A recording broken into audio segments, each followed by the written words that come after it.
Hello दोस्तों, आज है 17 फरवरी 2026 और 17 फरवरी 2026 से जितने भी हरियाणा करंट अफेयर के क्वेश्चन बनते हैं हम सब इस वीडियो में डिस्कस करेंगे। और हर क्वेश्चन के बारे में इंपॉर्टेंट और एक्स्ट्रा पॉइंट पढ़ेंगे विद हरियाणा जीके और हरियाणा करंट अफेयर के साथ में। अगर आपको दोस्तों हरियाणा पुलिस से संबंधित agriculture, animal husbandry, Haryana police का डाटा नहीं धाराएं चाहिए, इसके ऊपर मैंने दोस्तों खुद हैंड रिटन नोट्स बना रखे हैं, आप डेमो दे सकते हैं। पीडीएफ फाइल लेनी तो डिस्क्रिप्शन में लिंक मिल जाए, या फिर आप इस नंबर पर व्हाट्सएप मैसेज करके भी दोस्तों पीडीएफ फाइल ले सकते हैं। और पीडीएफ दोस्तों पेड है, इनके कुछ चार्ज आपको तभी पीडीएफ फाइल मिलेगी। तो सेशन को शुरू करते हैं। क्वेश्चन नंबर 1 है, हरियाणा सरकार ने कब तक 2,22,000 घरों की छतों पर सोलर सिस्टम लगाने का लक्ष्य रखा है। इंपॉर्टेंट क्वेश्चन, क्योंकि ऐसे क्वेश्चन पहले आ चुके हैं। तो हरियाणा सरकार ने 2,22,000 घरों की छतों पर सोलर सिस्टम लगाने का लक्ष्य रखा है। ऑप्शन बी, 31 मार्च 2027 तक हरियाणा सरकार 2,22,000 घरों की छतों पर सोलर सिस्टम लगा देगी। हरियाणा सरकार ने बिजली उपभोक्ताओं को सस्ती बिजली उपलब्ध करवाने के लिए सौर ऊर्जा प्रोत्साहन योजना को स्वीकृति प्रदान कर दी है। इस योजना के तहत 31 मार्च 2027 तक हरियाणा के 2,22,000 घरों की छतों पर सोलर सिस्टम लगा दिया जाएगा। इस योजना से उपभोक्ताओं को सस्ती बिजली मिल सकेगी। अब जिक्र हुआ था सौर ऊर्जा का, तो इनसे मिलते जुलते कुछ और पॉइंट जान लेते, क्योंकि ऐसे एग्जाम में क्वेश्चन पहले भी आ चुके हैं और आगे भी आएंगे। प्रधानमंत्री नरेंद्र मोदी ने 13 फरवरी 2024 को प्रधानमंत्री सूर्य घर मुफ्त बिजली योजना का शुभारंभ किया था। और सौर ऊर्जा ट्रेन की बात करें तो भारत की पहली सौर ऊर्जा ट्रेन 24 जुलाई 2017 को दिल्ली से पुरुषनगर के बीच में चलाई गई थी, और ये पुरुषनगर गुरुग्राम जिले में स्थित है। और अंतर्राष्ट्रीय सौर संगठन का दोस्तों मुख्यालय कहाँ पर है, तो गुरुग्राम जिले में है। मोस्ट इंपोर्टेंट, कई बार आ चुका है। और बात करें हरेडा की, Haryana renewable energy development agency, इसकी स्थापना हुई थी मई 1997 में। और हाल ही में दोस्तों जो सीईटी प्री का एग्जाम हुआ था 2025 में, उसमें यहाँ से क्वेश्चन पूछा गया था कि हरेडा का काम क्या है। तो उसमें दोस्तों ऑप्शन में कुछ ऐसे पॉइंट दिए गए थे। हरेडा का काम क्या है, तो यह सौर ऊर्जा को बढ़ावा देने, रूफटॉप सोलर लगाने और सरकारी व निजी क्षेत्रों में दोस्तों सोलर पावर प्लांट स्थापित करने का दोस्तों काम करती है। ये ऑप्शन दिए गए थे। वहां पर ऑप्शन था दोस्तों रूफटॉप सोलर लगाने का काम करती है, तो ये राइट था। तो ऐसे क्वेश्चन भी आते हैं दोस्तों, इसलिए आपको सभी तरीके से हरियाणा जीके को करना होगा। तो हम दोस्तों यहाँ पर आपको हर तरीके के क्वेश्चन कराएंगे, आपको टेंशन लेने की जरूरत नहीं है।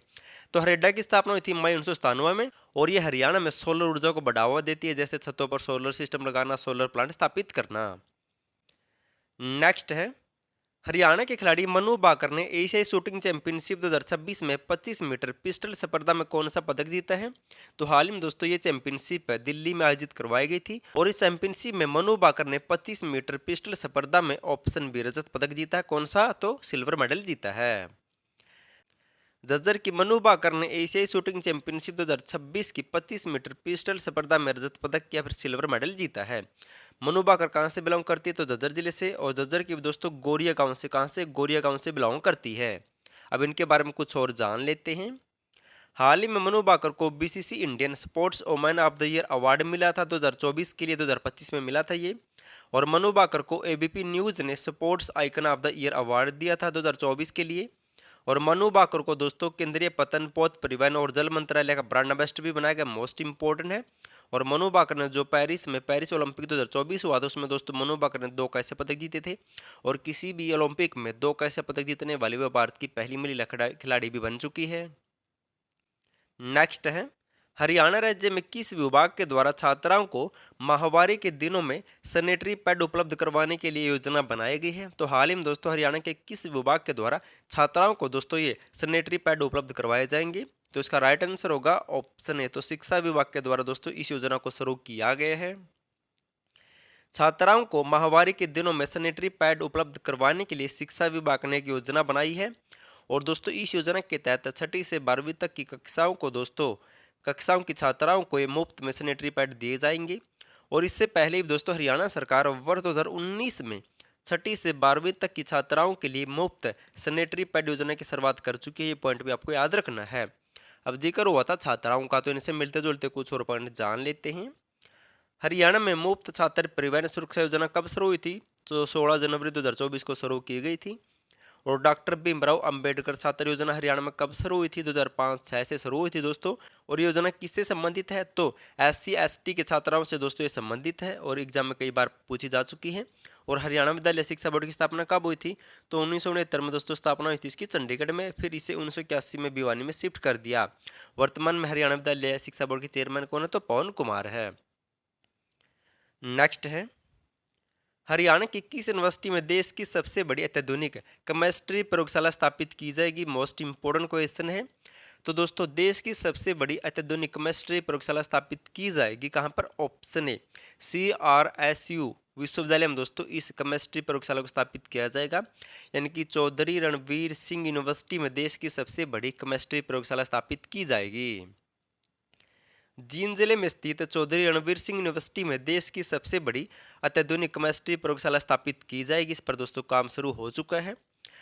अब बात करें दोस्तों विश्वविद्यालय की, चौधरी रणवीर सिंह यूनिवर्सिटी की स्थापना हुई थी जुलाई 2014 में। वर्तमान में इसके वाइस चांसलर या कुलपति है डॉक्टर रामपाल सैनी। अब कुछ और विश्वविद्यालय जान लेते हैं जहाँ से बार बार एग्जाम में क्वेश्चन आते हैं। जैसे कुरुक्षेत्र विश्वविद्यालय स्थापना हुई थी 1956 में। चौधरी चरण सिंह हरियाणा कृषि विश्वविद्यालय स्थापना हुई थी 1970 में, एशिया का दोस्तों सबसे बड़ा कृषि विश्वविद्यालय है। महर्षि दयानंद विश्वविद्यालय स्थापना हुई थी दोस्तों 1976 में, रोहतक में है। गुरु जम्बेश्वर विज्ञान एवं प्रौद्योगिकी विश्वविद्यालय कहाँ पर? हिसार में 1995 में स्थापित हुआ था। चौधरी देवीलाल विश्वविद्यालय सिरसा में 2003 में स्थापित हुआ था। भगत फूल सिंह महिला विश्वविद्यालय खानपुर कला गांव सोनीपत में है, 2006 में स्थापित हुआ था। उत्तर भारत का पहला महिला विश्वविद्यालय है ये। हरियाणा केंद्रीय विश्वविद्यालय महेंद्रगढ़ में 2009 में स्थापित हुआ था। अगर आप दोस्तों हरियाणा पुलिस में सिलेक्शन लेना चाहते हैं तो आपको agriculture, animal husbandry, Haryana police का डाटा और नई नई धारा दोस्तों यहाँ से 15 क्वेश्चन आएंगे। इन सभी पर दोस्तों मैंने हैंड रिटन नोट्स बना रखे, कलरफुल नोट्स आप ये डेमो देख सकते हैं। PDF लेनी है तो इस नंबर पर व्हाट्सएप मैसेज कर सकते हैं दोस्तों, या फिर आपको डिस्क्रिप्शन में लिंक मिल जाएगा, वहाँ से डाउनलोड कर सकते हैं। और दोस्तों अब की बार हरियाणा पुलिस में बहुत ज़्यादा कंपटीशन होने वाला है। 15 क्वेश्चन तो दोस्तों इन टॉपिक से आएंगे, 5 क्वेश्चन हरियाणा करंट अफेयर के 20 नंबर का डाटा दोस्तों मैं आपको दे सकता हूं। अगर आप अच्छी तरह से पढ़ोगे तो दोस्तों आपका सिलेक्शन 100% है। लास्ट वीडियो में आपसे क्वेश्चन पूछा था, हरियाणा क्वालिटी इंश्योरेंस अथॉरिटी का चेयरमैन कौन है? तो दोस्तों इस अथॉरिटी की स्थापना हरियाणा सरकार ने कब की थी? तो 2 मई। कब? 2 मई 2023 को हरियाणा सरकार ने हरियाणा क्वालिटी इंश्योरेंस अथॉरिटी का गठन किया था। और वर्तमान में इसके चेयरमैन कौन है? तो ऑप्शन सी राजू अरोड़ा इसके चेयरमैन है। आज आपके लिए क्वेश्चन, आपको इसका आंसर कमेंट करना है। कृषि एवं किसान मंत्रालय की रिपोर्ट के अनुसार हरियाणा राज्य प्रति किसान परिवार कर्ज के मामले में देश में कौन से स्थान पर है? और हरियाणा में प्रति परिवार किसान दोस्तों कितना कर्ज, आपको भी कमेंट करना है। वर्तमान में हरियाणा के कृषि मंत्री कौन, आपको ये बताना है। अगर करंट अफेयर या फिर हरियाणा पुलिस का डाटा की PDF लेनी तो डिस्क्रिप्शन में लिंक मिल जाएगा। अगर वहाँ से डाउनलोड ना करनी आए तो इस नंबर पर मैसेज कर सकते हैं दोस्तों। पहले बता देता हूँ ये पेड है, इनकी इसका कुछ चार्ज तभी आपको PDF फाइल मिलेगी। वीडियो पसंद है तो वीडियो को लाइक, चैनल सब्सक्राइब और शेयर जरूर कर देना। और वीडियो देखने के लिए थैंक यू सो मच।